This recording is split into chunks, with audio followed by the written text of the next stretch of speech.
Now then, people, good morning and welcome back to the Counterpoint on the Just Your Football Show, alternating between here and the other top Leeds United channel, One Leeds. We haven't had it on for a few weeks because Connor's been jet-setting, but it feels good to be back. Connor, how are you, mate? How was the States? And how are you feeling after yesterday, man? Mental! Yeah, mate, all good. Yeah, it's been weird not doing it. Obviously, we've had stuff in the way, haven't we, over the past couple of weeks? So we're back in now. Thank God we've not got another international break till March, mate, because I don't think me and you can handle it anymore. I'm so happy, bro. Yeah, my old man was saying the other day, he was saying, I said, do you feel like this season's kicked on yet? And he said, you know what, I've not got that feeling yet. And I said, why? And I said, is it, I don't know, the normal excuses? And he went, no, it's just because of the international breaks. He went, when there's 4 international breaks, it doesn't feel like the season's properly got going yet. So yeah. Well, someone messaged me yesterday and went, oh, Presser tomorrow at 3:30. And I went, what? We've just had a game. I was like, fucking hell, but I'm great because it's like football, you know? Yeah, exactly. Yeah, mate, America was good, really, really good. Burnt a hole in my pocket, but it was worth it, mate. And then, top of the league. So I can't remember the last time we said that. I can't remember the last time we said we're top of the league. Is it the first time this season, I think? Were we top last season at any points, bro? I can't remember. We would have been, right? I think so, yeah. Not for long, though. Not for long, eh? No, so I saw something the other day saying, last night saying we'd return to the top of the table. And I thought, well, that's not this Sky season Sports, at last. Sky Sports, yeah. So there you go, mate. There you go, top of the league. Yeah, top of the league. Happy days. Factually the best team in the league and all that jazz. Let's chat about some key points then. On the post-match that I did, bro, a lot of people felt that still frustrated for some reason. I've not had a chance to watch yours either, so maybe you also landed on that side that Leeds United shouldn't really have conceded this many goals against Swansea. Leeds United should have made this more comfortable. But the thing that's sticking in my mind, Connor, it felt very Bielsa-esque, not in terms of performance, but in terms of result and how wild it was. And I almost feel that like we wanted entertainment and we damn sure got that yesterday. It's like it was like heart attack football, and for us to concede and think, oh God, we've dropped points, and you can imagine the outrage, bro, if that had have stuck. It's a bit like Portsmouth, I think. It was very like Portsmouth in the opening day. The difference being this time we actually get the winner from Willie Gnonto, which we could talk about as well. But where do you land on it, bro? Because I just go, do you know what? I'm not really asked about the performance, if I'm honest. We're top of the league.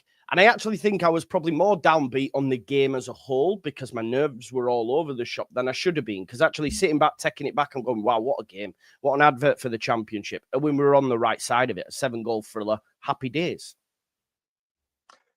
Yeah, I think I was it was up and down, Joe, the review that I did. It was up and down, and I did it with my old man. And we'd gone from despair really to euphoria, hadn't we? I mean, I don't know about you, mate, but I thought the last goal was offside. I thought it was offside. I didn't celebrate. I thought it was a mile off, and I thought we'd have looked over it and he'd be back. I don't think I celebrated 2-3 goals. I just thought they were all offside. I could not believe the line that they were playing. I know Swansea fans were upset afterwards, but it looked like every call was bang on, to be honest. I couldn't believe Byron was onside. I thought it was a mile off when he squared it to Solomon. But yeah, so it was kind of a bit weird. And I don't know if you were angry. I mean, I was sort of, I mean, my old man was going off on the watch along, but I was very much like just in despair. I couldn't believe, well, I could, how sort of that last 20, 30 minutes had panned out, and we sat back, and he brought Gilavoggi on, and he brought Verber on. We just seemed to get very, very defensive, even with Gnonto on the pitch, I felt. So it felt like that bit was frustrating, I thought, mate. I didn't think we were managing it that well. I thought they were getting into the game a little bit. And obviously they got the goal right at the end. So it was a bit bizarre, wasn't it? I think for 20, 25 minutes, you were thinking Leeds are not managing this game that well. Swansea are growing into it. And if there's any team that are going to score right now, it's not Leeds with a fourth. It's going to be Swansea with the equaliser. They got the equaliser, and then obviously Leeds scored. But I think everybody was just so annoyed at that Swansea goal. They kind of just, it was like, all right, we've scored again. But the shades of Birmingham 4, Leeds 5 under Bielsa, and very much like a game that I thought was important for Farke, Joe. I thought it was an important game for Farke. Not in terms of him being sacked or anything like that, but I think getting that consistency away from home is big. I think them equalising in the last minute and getting a point out of it, especially when, you know, Swansea don't really score that many goals, I thought would have been a bit of a poor look. But at the end of the day, mate, it's positive. Leeds won the game. We're top of all the games are equal now. Goal difference, I think we've got the best goal difference, or one of the best goal differences at the top two, and we're top of the division. So we can analyse the game until the Cats come home. I mean, do you know what I do? How I look at it? The Cats or the Cows? What's the name? The Cows or the Cats? Definitely not Cats. They're always home, aren't they? Shit, but so it's one of those, mate, where when I look at, sometimes you've got to enjoy football, haven't you? You're there to be entertained, and you can't scrutinise it too much, because then where do you get the enjoyment? It's 100%, tough.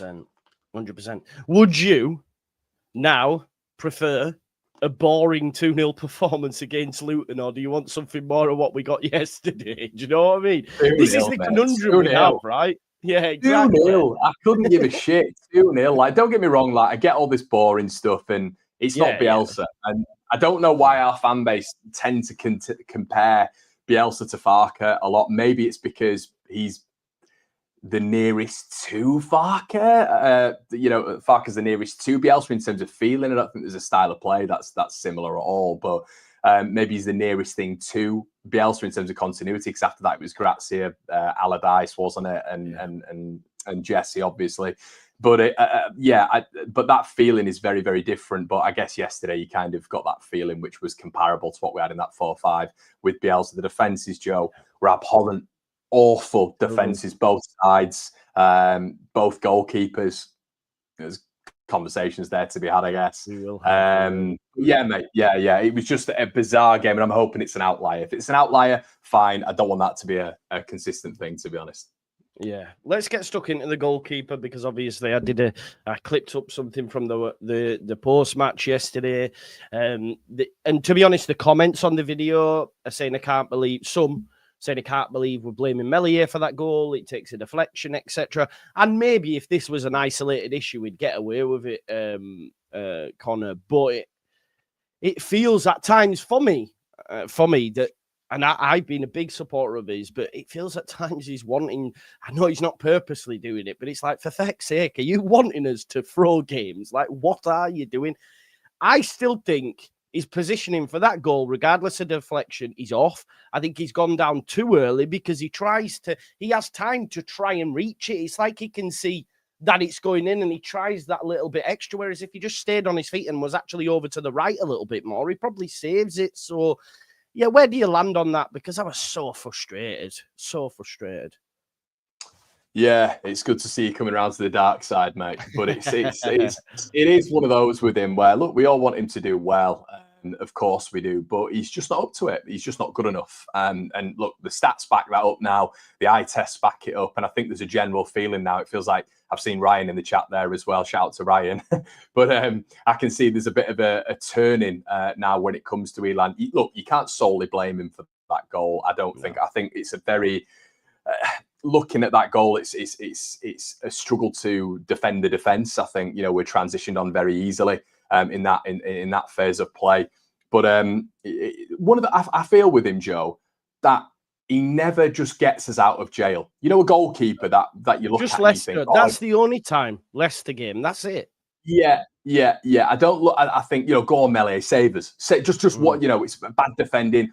Bad, the midfield went up and they broke through the lines too easily. Okay, we're a little bit lax in that regard. Just save us, do something to save us. And it was very reminiscent of Pablo, wasn't it, at Swansea? I think it hit the same post actually. Yeah.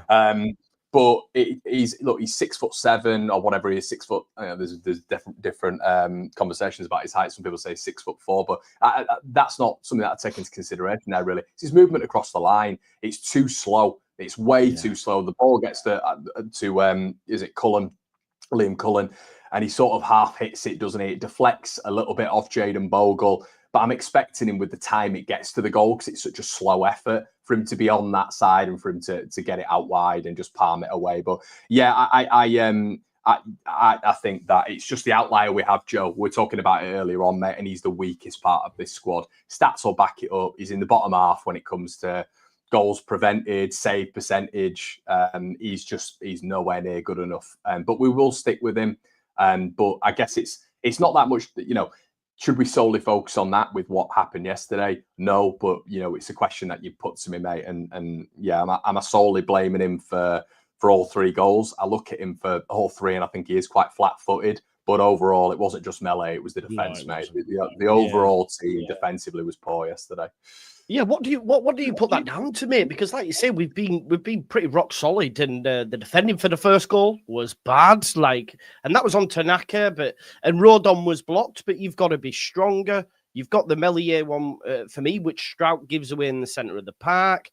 The cross, why haven't we stopped it at source? I said on the watch along, Tyman's been begging to do that for the last 5 or 10 minutes. Why hasn't someone got on him? You know what I mean? Because his delivery was good and it was coming closer every time. So someone's put weather, Stephen. We're not doing that. We're not putting weather down, man. Not a chance. So yeah, the defending was so bad, but it was bad from both sides. But you expect better from Leeds, right?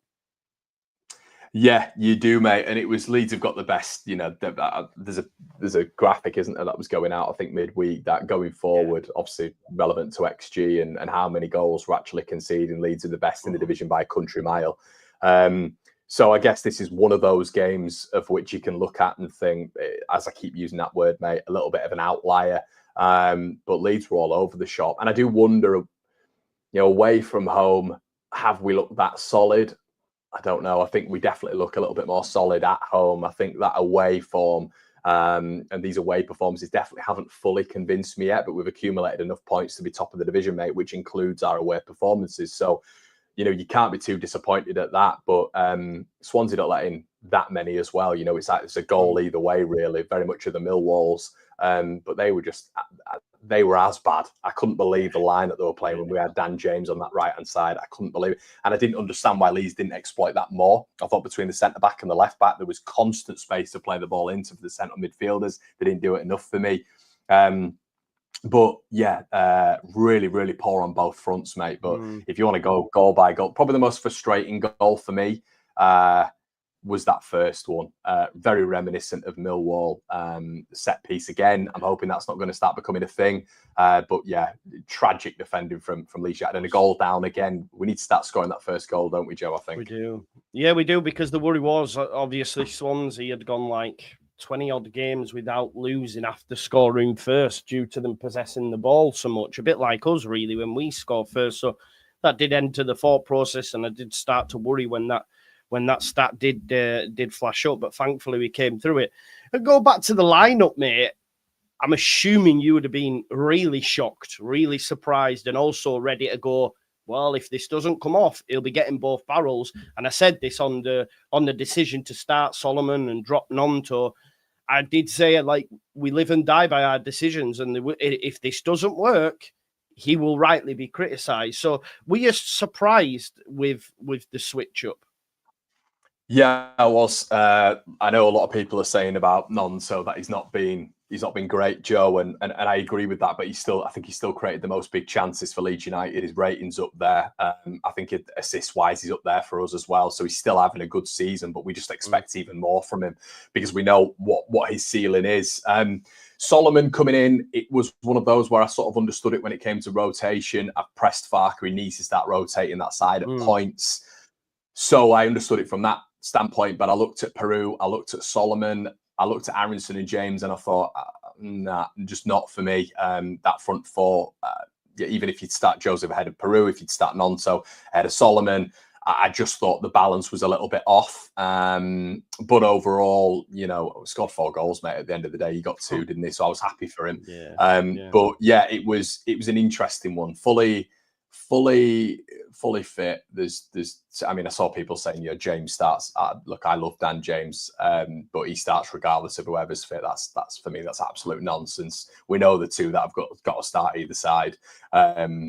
But yeah, overall, was really surprised, mate. I have to say that. And I did think at that point, I thought, this might be a little bit tighter than I initially thought.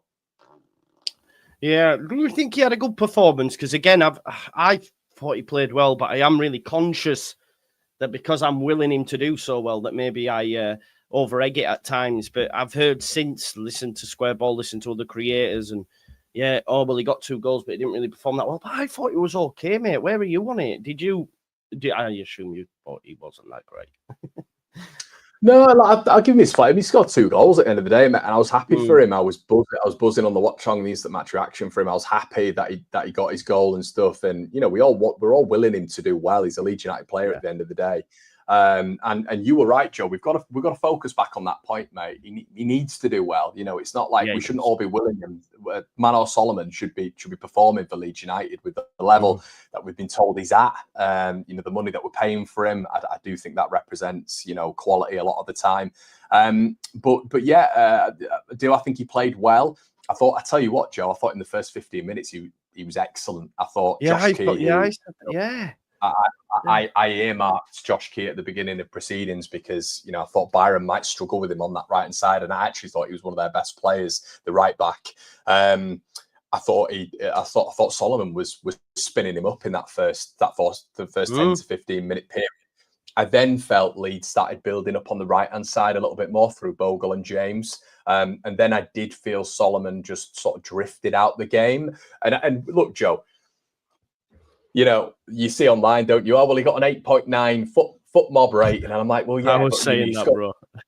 But you score 2 goals on foot mob, and it'll give you a 10 out of 10 rating. Do you know what I mean? Yeah. So it's one of those where it was definitely one of Solomon's better performances. I guess the question is, you know, would you be? I mean, my dad said he can't take him out, and I said, well, it's a difficult one because obviously with Nonto being there, would Nonto come on the play on the left? Yeah, I think there's an argument. I think he's better on the left than the right, but Nonto probably will come back in on the right.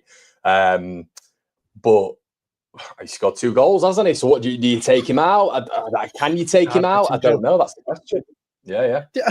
Yeah, it's really hard, mate. I don't know how Farke will play it because we've got 3 games in 6 days. We're getting a fully fit squad back. Ampadu should be back soon, you know. I want to see rotation. I want to be able to rotate. And look, the end of the day, it worked, bro, because Solomon gets 2 goals. Nonto comes off the bench and scores goals. It keeps him honest. He hasn't scored for a bit. We're asking for more from him because we know how good he is. I agree with you. He's been good at times, and then other times, you know, I'm saying, I remember post, I want more. And people said, well, he did get an assist, but I'm like, yeah, but I still want more because it's Nonto. And, you know, he came and he probably was surprised to be dropped first and foremost. So what it does do, Connie, it gives him a kick up the arse. And it also, because we've won, because they've scored, they can't really doubt the manager at the time as well, because they go, well, look, Solomon got 2. I came off the bench, scored. Happy days, you know. So it will be interesting to see what happens. I don't think you can drop James. James there was a load of gassing up of James, and I understand it because he was heavily involved. It was such a Dan James performance, though, wasn't it? Mate, so many times. What about that cross that went out? And I was going, oh, no, who's this Dan James? And then he hit it with his left foot and it went wild over. And then at the end of the 90 minutes, people are saying man of the match and that. And I started to think, I know, because I remember battering him during the game as well. He had such an up and down game.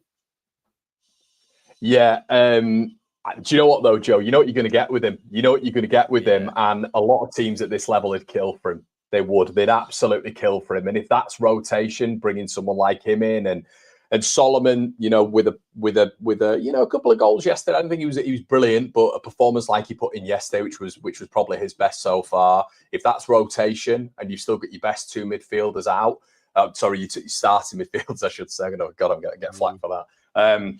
But yeah, your 2 starting midfielders out as well. It's excellent depth for Leeds, but. Yeah, I ultimately thought James, I probably would say he was one of our better players yesterday, Joe. I thought he was everywhere, to be honest with you. But yeah, I think we know with James what you're going to get. You're going to get those inconsistencies. You're going to get that lack of composure. You know he's not technically on the same level as Ramazani, Nonto, and probably others in the side as well. But ultimately, mate, 2 goals, and I think he got an assist as well, didn't he? Yeah, he did, mate. He did. Happy days. Was it 3 assists? Because he'd have got an assist for the They got an assist Cabango on for... goal. Won it, Cabango on goal. Yeah, Cabango on goal, which was waiting to be tapped in by Pirro either way anyway. So happy days.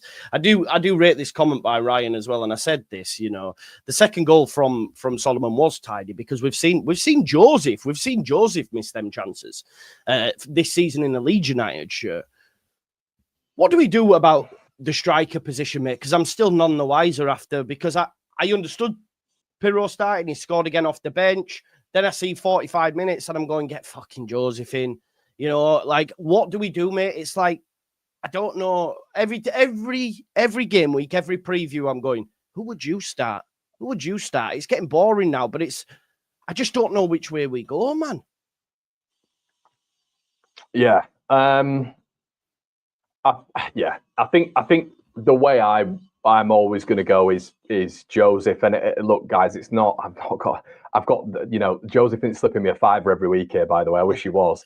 I wish I had some connection with him. But I just think throughout a match, throughout a 70 minutes he's going to get, I think Joseph just offers a little bit more when it comes to hold-up play and the press. I think you see this game with Peru 90% of the time. And I know he scored more goals. I understand that. But let's not forget last season, the gaffer took Peru out in January to put Patrick Bamford in for doing the things that Joseph produces. You know, and Joseph is a better player than Patrick Bamford.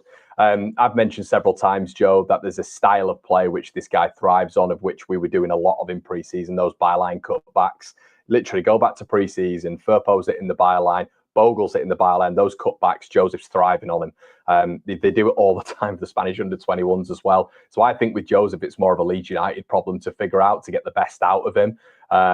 With Peru, I'd have started him yesterday. Do you not think, though? See, this is where I disagree on this point, because I'm like, it's not up to us to do that for him. I think he needs to do more because he's had chances, Connor. He's had chances and he's fluffed them. I agree with you. He should be starting. I think over 70 minutes, I agree with that point. But to change what we do to get the best out of him, I don't think he's that guy yet, in my opinion. Do you know what I mean? So would you be starting Peru? No, I'm not saying that. I'm not saying that, bro. This is where it becomes difficult. But what I don't want is, I don't think we should be changing what we do to get the best out of him. Pirro's had to change what he's done to fit into what we do. I just don't know if he's at that level yet. And look, I was gassing him up for top scorer and everything. I did that, and obviously it's not going to happen.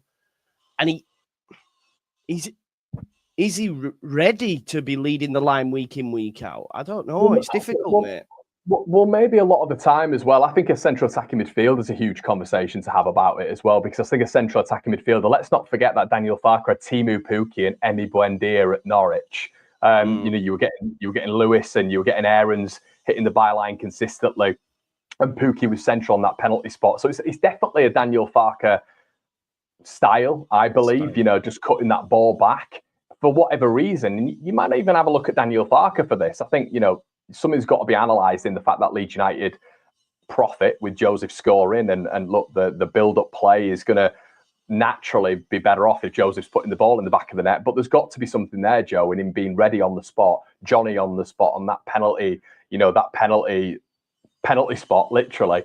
Every single time the ball's jilted back, but we're just not doing it enough. I don't know whether or not that's unlocked by a central midfielder. I don't know if we need a little bit more cuteness in that area. We're changing the front four consistently. Maybe we need a little bit more consistency in that front four to, you know, get those patterns of play. Bogle on the overlap, I'm not seeing as much of.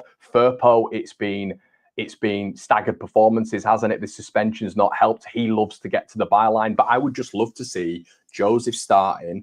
I've said this before, for 6 games, and the fullbacks are consistently there, and we've got a consistent front four. Is that realistic? I don't know, but I think if you've got Ramazani and Firpo on one side, Joe, I think if you've got Bogle and Nonto on the other side, I think we're going to see a lot of very high-level production. And I think with Joseph in there, I think he'll benefit from that. But I think overall, you look at what we need from a striker. I think naturally a lot of fans will say a press in a Daniel Farke system. And I think a lot of fans will say hold-up play as well. And I think you get that from Joseph over Peru. I cannot believe there's still people in the chat, with all respect, talking about Patrick Bamford. I can't believe we're talking about Patrick Bamford compared to Joseph. It's madness for me. Like, We've had 5 JT years. wants him at start. JT's still banging the drum, which does surprise me because wild. It's wild. Yeah. It's absolutely wild. With the utmost respect, we have had 5 years, 4 or 5 years to analyze this guy. We know what the production level is. If you back Daniel Farke and Daniel Farke's looking at him as the third striker, and Leeds are probably going to let him go in January on loan, or that's probably not going to happen. But if they're going to let him go next summer or whatever, then Daniel Farke clearly feels that way anyway as well. If he's putting Joseph ahead of Patrick Bamford this season, a lot of you were talking about Daniel Farke being the main man, which is fair enough. But you've got to also then respect his decision to have Patrick Bamford as number 3 striker, and there's a reason behind that. Because he's looked at his last 4 or 5 years, and even last season when he was playing, and realised it wasn't good enough. He wasn't scoring goals. He was brought in, got a wonderful goal against Peterborough, got a couple of other goals as well, and that was it. And he went through his barren spell again. We cannot be talking about Patrick Bamford still in 2025, nearly 2025. It makes no sense to me, Joe. No sense. No, I know. I agree with you as well. I don't. Because I think as well, the manager, they give him a chance by now, because we've had the uncertainty in the striker position. It's a funny point, not a funny point, but it's quite an interesting point you make there, Connor, in reference to having settled fullbacks, settled wingers, etc. We haven't actually had a settled side, have we? We haven't had that, and we're top of the league. So that's a massive plus to think about as well, because when you get everyone back and you get a settled 11 that's playing week in, week out, bar a few changes, then we might get that continuity that you speak of and getting to know each other's games, because we saw it in pre-season with Bogle and Joseph, and it looked like that could be a really fruitful connection, to be fair. And obviously we've not seen it. It really did, Joe. It was consistent in pre-season as well. It was very consistent. You saw a lot of similar lineups, especially going forward, and we were doing it, and you were seeing it work. You were seeing it work. And Joseph, everybody was going into the season going, well, if he's doing this against Valencia, Schalke, can't remember, was it Werder Bremen as well? And you're looking at that and you're thinking, okay, well, he can do this against a couple of championship sides as well, and maybe a few more as well. It's just, you just look at the goals that he scores every single time, Joe. And if he wasn't doing it for his, I know it's the 21s, I get that, but there is a certain goal that Matteo Joseph scores consistently. Does he need to improve his overall game? I think so, 100%. Should he have scored the goals against, Portsmouth? He should have scored yesterday, Connor. He should have scored yesterday. Look, I was going nuts. Yeah, you had to. I don't know what he was doing there. He was overthinking it. But I just think his positional awareness is very good as well. I think it's just, you've got it. With young players, Joe, I feel like, don't get me wrong, we need him to put the ball in the back of the net, of course, but I think you just need to create more chances for Matteo Joseph at this moment in time for him to just get off the mark. And that sounds very, very linear. I know football isn't like that, but it's just one of those things right now. We've got to give him a chance, in my opinion. He's a young player. I can't believe when he's doing it for country and when he's done it in pre-season and there's a certain type of goal that Joseph scores. I can't believe there's so many of the fan base now saying, and I understand, I get it, football's subjective, but saying like Bamford ahead of him, he's the new Bamford. I can't get my head around that, but it is what it is, I guess. I'm definitely not there, that's for sure. That's And listen, I think he's done, like you said. But Bamford, we need to move on. It's a bit like the Mez situation, really. We probably should have moved on before now, if I'm honest. And what about? I mean, I think Aronson right now. I think Aronson's struggling a little bit. He's had 4 or 5, maybe four games ish now. Where he's struggling to get into the games a little bit, Joe, and we've mentioned before that Perot's got that cute touch. He's got an eye for a pass as well. He drops a little bit deeper as well, and then if you start Joseph in that 9, you've got Perot just in behind him. You're losing that much, maybe a little bit of the press, but I feel the press would be helped then by Joseph and maybe a Dan James that you kind of losing in Aronson. I just think right now I like Aronson, but I think the more of the conversation right now is about a central attacking midfielder, Joe, to be honest with you, and maybe Perot in there, helping getting involved in the attack. Not for me. I don't drop Aronson, mate. I agree. We look at a 10 in January, but no, not Perot. Perot, really in the 10? He's so cumbersome, bro. It bounces off him. We've said, haven't we, that plenty of times. We've said that Joseph and Peru as a partnership as such. I mean, would it be an out-and-out number 10? I don't know. Would it be more of like a 4-4-2? and just Perot naturally drops a little bit deeper to link play. Maybe that's what it would be. But I wouldn't mind seeing Perot and Joseph on the pitch a little bit. To be honest, I would kind of like to see that the stats kind of back it up. Because of Aronson, but all the off-ball stuff though from Aronson is insane, mate. He runs around like a madman, doesn't he? And I know we could say, well, I could run around like a madman, but he is. I don't know. I think he doesn't get the praise that he deserves. I can't. To be honest, when you said it, I don't really. I think he has a lot of praise, Joe. I think he does. I think everyone's really happy with him this season. Yeah, I do. I think everyone's really happy with him this season. I think. But you want to drop him? I think his form's out the window at the minute. Yeah, I think he's inconsistent. I think his production levels going forward are inconsistent. Yeah, I think running around, fair enough. But you want to see a little bit more production in the final third, maybe. But yeah, I swear he might have created the biggest chances. In the last 4 or 5 games? Maybe. I don't know. Maybe someone will have to fact check me. But I don't know. I just think his running stats are off the chart, and he'll be played. I do think we could do with a little bit more creativity, some more goals from that position. But even still, he's got 5 goal involvements, 4 goals, 1 assist. It's not a bad return. It's not a bad return. It's not. It's not. But we said, and you said loads of times as well, that when essentially when a player's out of form, you give him a little bit of a rest because you've got that rotation, haven't you? That Solomon, Nonto, if you want to do it that way instead. I know a lot of people are suggesting that. But I think he's just a little bit off it at the minute. A little bit off it. I think he's touched a little bit off his passing's a little bit too long, a bit too short. I just don't think he's involved as much, Joe. But yeah, I guess you're right with the pressy side of it. Maybe that's why he should stay in. I'm not sure. Yeah, because fucking hell, if you're asking Perot to do that, it's brutal, isn't it? Because it's not going to happen. Because that's why as well when people don't think with. I mean, someone said on one of my videos, Joe, we've got Solomon, we've got Nonto, we've got Gelhardt, we've got the reeled off Peru, I think was another one, and they were talking about number 10s and saying, look, we don't need another number 10, but we do. You don't have that Pablo Hernandez, you don't have that Emi Buendia, you don't have that style of player of which is really next level when it comes to creativity, and I think that'd unlock so much for Leeds United. Sorry, I've gone really dark. No, yeah, we need a 10. I would argue we might even need a 9, bro. Be interesting to. Yeah. If Bamford does go, for example, if he does get loaned out, then I would argue we could get a loan from the Premier League and look to do that, because all the other teams would. And you should do it. I'd think keep everyone fresh. January's massive because we saw what Ipswich did last season. Same Southampton as well, bro. They did it as well. Rothwell and Brooks came in, didn't they?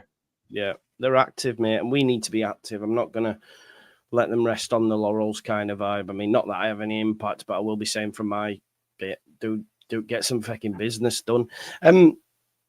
Looking at some of our opposition, mate. We got clipped, didn't we? We got clipped up on that by that Jimmy's Blade fan when we were talking about Sheffield United on your stream. He messaged me last night when we were losing, mate. He was all up in my text. Was he giving it the big one?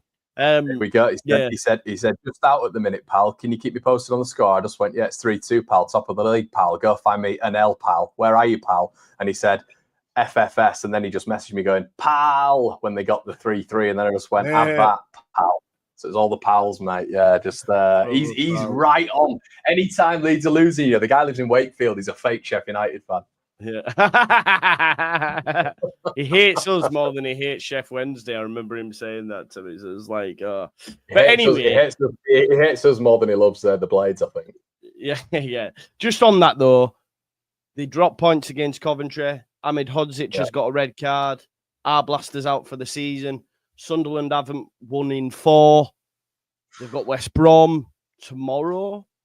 It's looking good, right? We've got Luton at home. You would hope we win that, Connor. And if we win that, could we conceivably start to create a little bit of a gap? Obviously, Middlesbrough are there or thereabouts as well. We've got to watch them. They look good, don't they? Jesus Christ. Yeah, very good. What's happened to Borough? Oh, my God. That shows highlights against Oxford. Flipping out. They should have had double figures. Really good weekend for Leeds. Sunderland, I think, if they draw on the last 4 now, is that four, mate. Four, the draw on the last 4. I still think Sheffield United are just are going to be there or thereabouts, just basically because they've just got more depth, and they seem to just, their away record's really decent, and the home record's pretty good as well. You can't forget they started with a -2 deficit as well, so it feels like there's not many teams that are going to do us a favour when it comes to the top sides, to be honest with you. One thing to keep a note on as well: Chris Mepham's on 4 yellow cards, and Chris Riggs on 4 yellow cards as well. So another one, and those two are both out as well. Chris Rigg been vital for Sunderland at the minute. Brilliant. Yeah, top player. Yeah.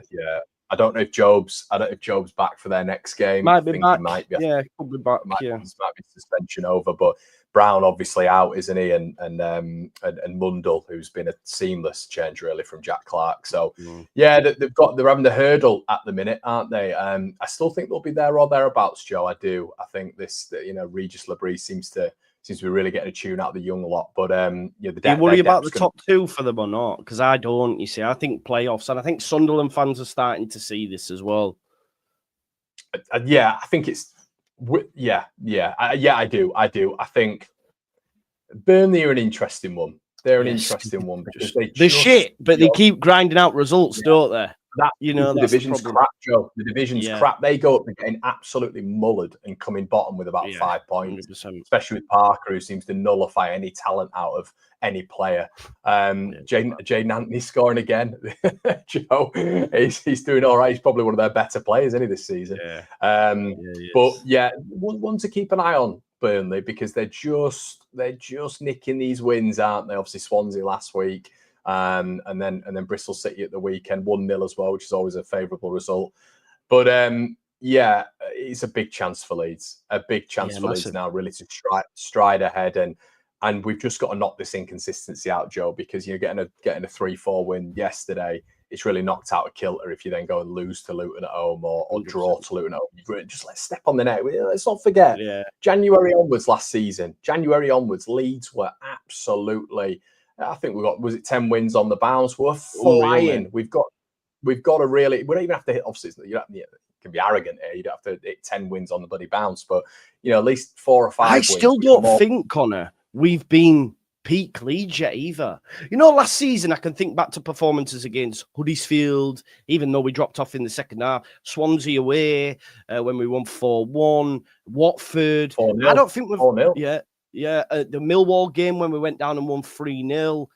I think Sheffield United was very good, but we haven't properly we've dominated games, but a bit like Borough. Let's not forget Borough's XG. They weren't hitting the net, and then all of a sudden it's clicked and they've scored about 15 goals in 3 games. I still don't think we're at top speed yet, if I'm honest. Yeah, I think when Ramazani comes back, that's going to be sorted. To be honest, I think he's just next level, mate, especially in that attacking quartet. I think how ruthless he is. What they have 6 games, scored 3 goals and got an assist for us. If he's carrying on that average throughout the season, he's doing bits. And I think when he comes back, we're really going to see Leeds United elevate. Him and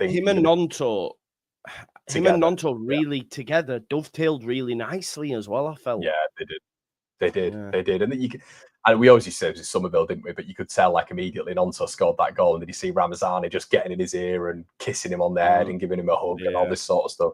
But I think they've just got a real understanding between them both. And what I love about them both, we don't see this enough, Joe, I don't think in general, is wingers switching positions. Ramazani going onto the other side, Nonto switching. I think when they do that, imagine starting up in the Championship up against Nonto and Ramazani. And that'll probably help Aronson a little bit as well, because it's going to galvanise a little bit more space for him. There's going to be ricochets because Ramazani strikes the ball consistently. He's really good in the air as well. He's really good in the air. And defensively, he's excellent as well, Joe. I think he's got the... This normally isn't a good metric, but I think he's got something like the 3rd or 4th most fouls in the division. But we can contextualize that by the fact that he's constantly working back, and I think he's one of his highlight reels at the end of the season, especially if someone's doing it on his defensive work, is when he put Callum O'Hare into Rose Ed. That was quite enjoyable. after Callum O'Hare bodied Aronson somehow. When Aronson went over to do him, ended up on deck, and Ramazani said, "This is how he is done." Fucking hell. That's a madness.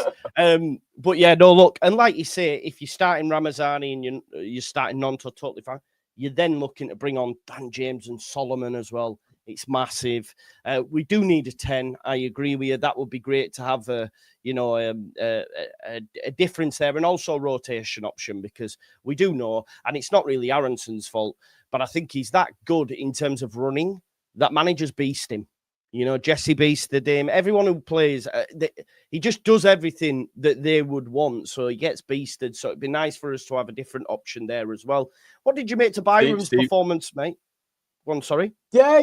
He was. I was going to say Steve made a good point there. Sheffield United, Sunderland, massive gap. That's on Friday, isn't it? Yeah, Friday, mate. That game. That's what I'm saying about the gap. If there's going to drop points, which means if we win on Saturday against Blackburn and we've won against Luton, we have a bit of breathing space then, because they've got to take points off one another. Yeah, two wins, mate. And I think we've got four home games in our next 6, I think, which is big as well. But then obviously you got Sunderland as well on Tuesday night against West Brom.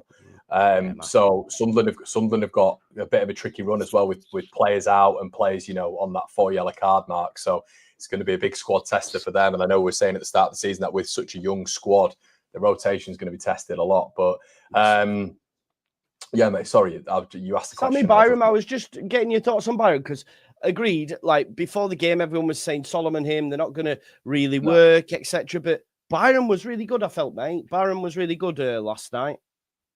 Yeah, definitely a way to play against him. But I thought he did well. Well. Got on it, used his left foot, which was good, wasn't it? In the final third, that was nice. Yeah.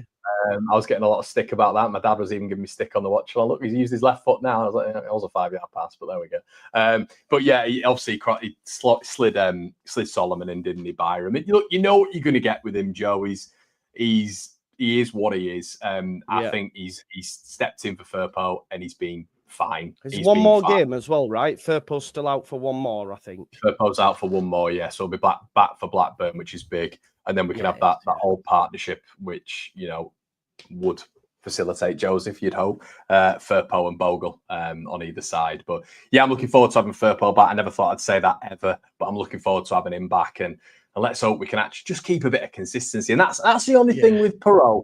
That's the only thing with Perot and Joseph. I'm getting a little bit tired of the chopping and changing. Let's just keep one in. If it is Perot, it is Perot. Let's just keep one in for a period of time now. Yeah. What at what point does Ramazani start for you, mate? Like where do we get you? Because he's not obviously had any minutes. Will he get some Wednesday night, and then do you throw him straight back in? It's interesting, isn't it, what we do? What do we do at left wing? Who do you pick on Wednesday night? Because you've got Nonto. I don't think Ramazani will be in the conversation, but Nonto scored off the bench. Solomon's scored 2 after starting. Where do you think he lands on it? I've still got Nonto on the left. Yeah. I still do. You start your best players, and if he's fit, look, he's had that rotation. He came on for the Italian 21s in the 58th minute, so he's not played full time on an international break at all. And then we saw him against Swansea come on in the last sort of 10-15. Yeah, I just think he's a better player, Joe. I think he's a better player, and I think he's more of a problem for Luton. But I would start him. Do you think Daniel Farke will start him? I don't know, and I get why he doesn't. Solomon scored 2 goals. But yeah, I don't. Some of you might find this harsh. I don't think Solomon's performance was that extravagant that I'm looking at it and thinking, well, you cannot start Willie Nonto now. He scored 2 goals. Happy for him. What would you do? Yeah, I don't know, actually, mate, to be honest. It's a difficult decision, is it? Because I'd want to know why. I'd want to be inside Farke's head to find out why he made the decision in the first place. Like, what was his thinking? Because naturally, a lot of people think maybe knock, and then we hear it's definitely Joe. It's got to be fitness. Do you think it's that? Surely, because he was praising Solomon. It's a wild card to put Solomon in to start, I think, of Willie Nonto, away at Swansea when we kind of need that away win. But you could be right. It could be rotation. I don't know, because he was really talking up Solomon in the pre-match presser talking about how, you know, he was man of the match against Belgium and stuff. And I felt after watching that, and I said it at the time on my press conference reaction, I think he starts him, and it proved to be the case. So I almost feel with the gassing up of that Farke's done. I know, I'm aware I've done it as well, but the way that Farke spoke on Solomon in terms of his Champions League level, I actually think in Farke's head, Solomon's a starter. Yeah, it's as if he wanted to sign. Do you know what I mean? Do you know why I would come to that conclusion? I'm not saying I agree because Ramazani's lit it up, but just when I hear Farke speak about Solomon, I think you really like this guy and really want it to work. So it's yeah, is that the long-term aim? Did he think, because if you remember, he sort of cooled the talk on Ramazani, saying he'll take time, etc.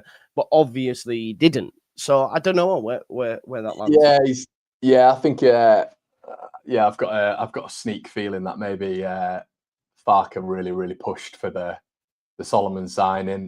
That's just the feeling I have. It's just interesting how with Rutter and even Somerville at points this season, and Ramazani sort of cools it on them, doesn't he? He's like, don't believe the hype, just right, yeah, they've got time, you know. But with Solomon, he's straight front and centre with him, and he has been really this season. It is interesting how he sort of talks on him, really. But yeah, I think you're right, mate. I think you're right. I think he will start. I think Solomon will start. I think he does really like him. I think that's pretty obvious, to be honest with you. And I think nonsense on the bet. Would I take Dan James out of this one? I wouldn't. I think Dan James, I know you didn't think he was as good as people were saying, but I think the only reason I'd have given it maybe to Dan James, man of the match yesterday, even though, look, the guy in the middle is the guy in the middle, isn't it? It's just getting a bit silly right now. But I would have given it Bogle. I loved Bogle's performance. What I will say is towards the end, when Timon was just whipping those balls in, I was screaming. I was like, get closer to him. He's whipping these balls in and he's not preventing the cross. But I think Bogle's so underrated, mate. I think he's so underrated. I think he's been really good for Leeds so far. So yeah.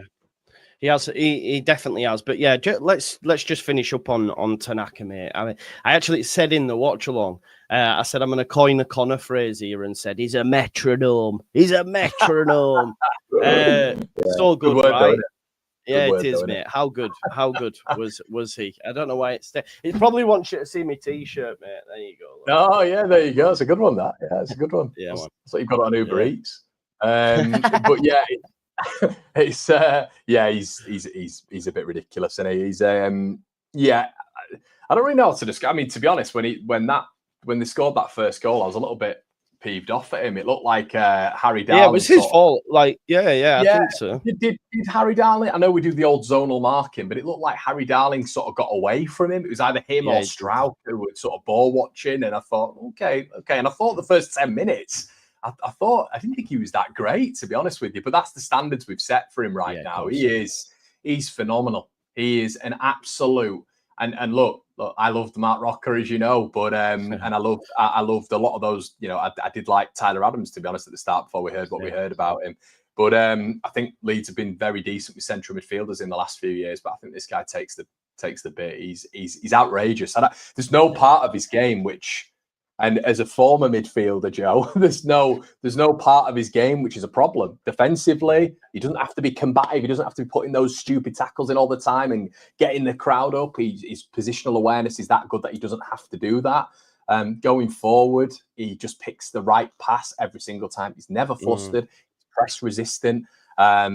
He's a wonderful central midfield player. He's got Premier League all over him, hasn't he? Yeah, he is. Like Brighton will already be looking at him. You know, I can't believe Brighton haven't picked him up before now. If I'm totally honest. Yeah, or Celtic, who love almost that Japanese market, don't they? They love that Japanese market, which Ange started. But I'm staggered that he's been playing. I mean, he's 26, 27. I can't believe he's not been picked up at any point. He just left foot, right foot, the balance of him.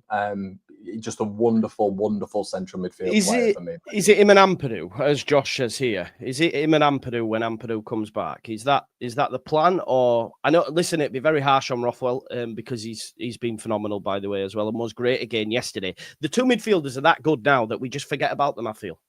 A little bit, you know, they don't probably get as much as the others.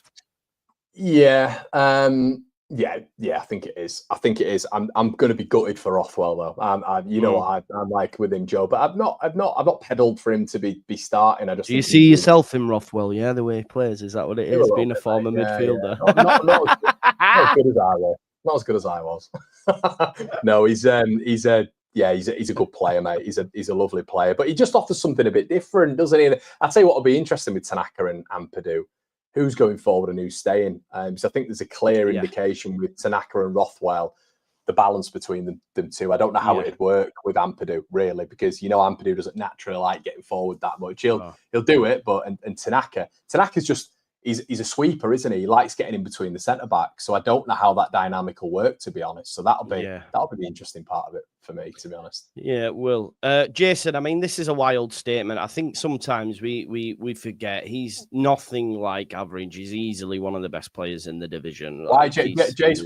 Why? Just let us know in the chat. Yeah. I'm just interested to why you think he's average, mate. Is that just because he's out? Yeah, that's the thing, isn't it? It's like out of sight, out of mind, and if they're not playing well at the minute for Leeds United, it's like when we talk about other midfielders at other football clubs, and we go, "I don't get in," and I'm like, "Well, I think he does actually." We're in the Championship, but hey ho, Ampadu is not. He's not average. Are there any sort of names that you're looking at for central attacking midfielders? I did a video on it, Joe, and sort of looked at Enciso, Billing, Brooks. Are there any sort of names that you're looking at right now and thinking? I mean, I wouldn't mind Brooks, mate. Billing would be amazing. Obviously, I'd have liked Billing in the summer. He's not played much, has he? No. You've got even like the likes of Connor Chaplin and stuff at Ipswich, mate. Those that have gone up and not played games. Do you know what I mean? You could look there. Very good shout, by the way. It's a very good shout. It's a very, very good shout, Connor Chaplin. He's a. I'd not thought about Chaplin. Yeah, I think that's. I don't know. There's options there. Do you know what I mean? Oscar Bob's injured for the season, Calypso. And we keep getting linked to James McAtee. I know you do the rumour mill and all that. So am I right in saying we've been linked to him? I've not really seen much of it, but I've seen flashes. Yeah. But it's very, very dependent on, I think, West Ham and Fulham who are going bold. They reckon West Ham are going to have to let Paqueta go. So they reckon McAtee is going to be the natural replacement. Okay. Well, that's us out of the water, then, isn't it? Yeah, that's us gone. You know what I mean? But I think looking at those minutes, with certain individuals and who's not getting that many, and I've seen a lot of people mentioning Louis Barry. Actually, it's a good shout as well at Stockport. He's flying at the minute, obviously on loan from Villa. No, number one would be interesting, Joe. Number one, maybe someone to back up Mr. Elan and push him, but I don't think that's. They won't though. They won't, mate. Nah, they definitely won't. I still aren't convinced that they'll change it in the Prem, if I'm honest. Which would be mad. I agree with you, bro. But big up Andrea. Andrea's in the chat. He says, we need a type of player like Chaplin.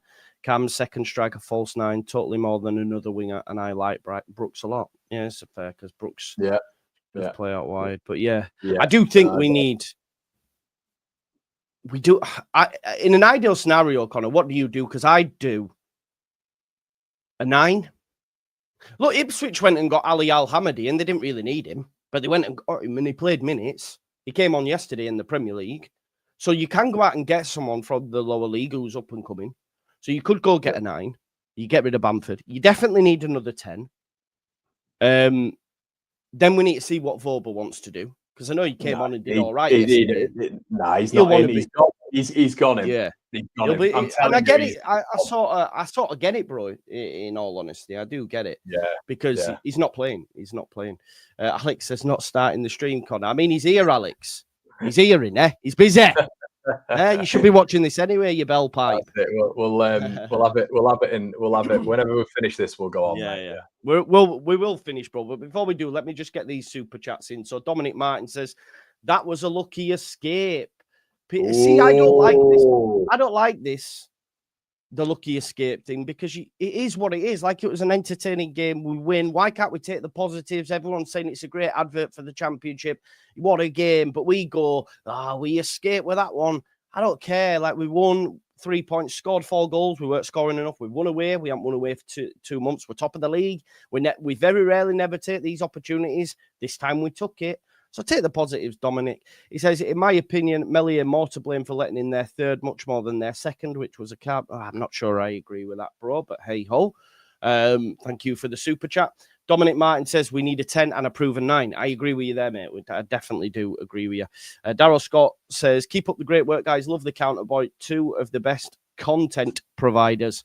Smash a like on the video. Content and context providers, probably. Yeah, I like that, mate. Good stuff. Connor is going to be doing the rumour mill straight after this. There is a redirect, so you don't need to move like Alex moved to come over. You don't have to do what you just go straight on over. There is also the debrief tonight as well, which I'll be hopping on at 7.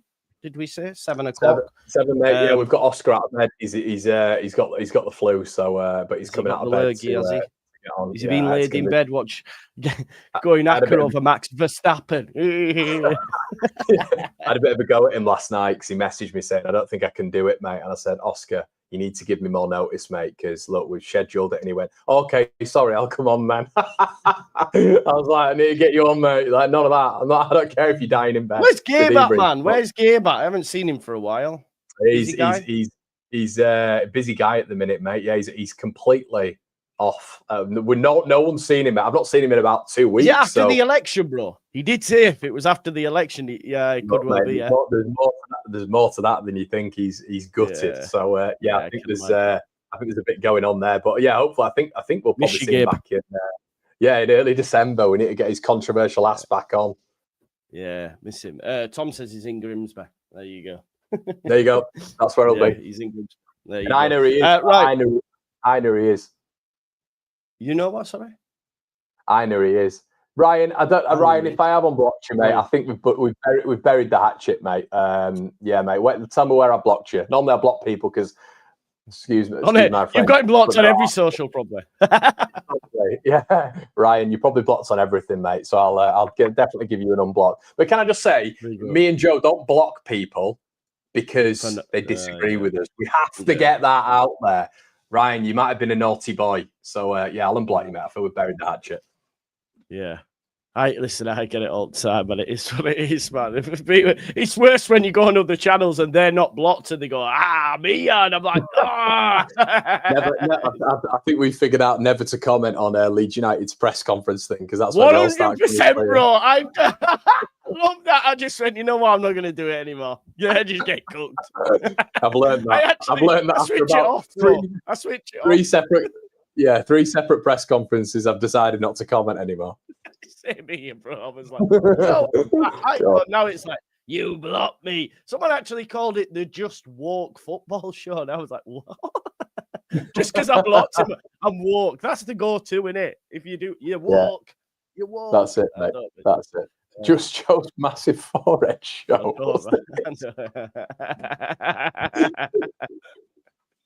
That's Mr. Dodo. He's always doing it. Oh, is it? Oh, brilliant. It's a little brilliant fight. We have touched on Mez. Go back and watch it, Oi Bob. Right, rumour mill over on One Leeds. I'll be back actually at 4 o'clock because we got a presser today at 3:30. So we'll see what Farke says. Hopefully everyone's fully fit. I'll see you in a bit. Go watch the rumour mill now.